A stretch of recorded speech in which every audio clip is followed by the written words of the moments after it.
Hello friends! Today we're going to be making crafts with muffin liners. And I just took a big piece of paper and made a bunch of different fish. And I've got a puffer fish here and a couple of just regular old fish. And I made a shark. If you flip the muffin line over, you've got just a plain white, and you could kind of do two tones with your fish. I've cut the muffin liners into little pieces and made fins. This one actually flaps in the ocean. This one, there, I glued them down.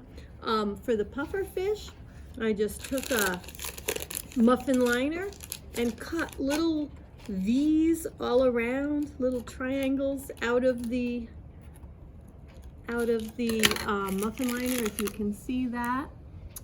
Just to give it the look of a puffer fish. For the shark, it was just one big cupcake liner, and then I cut one in half and used the back side of it, made some fins, drew his teeth and eyes. How about a seahorse? Do you think you could put together a seahorse using a cupcake liner?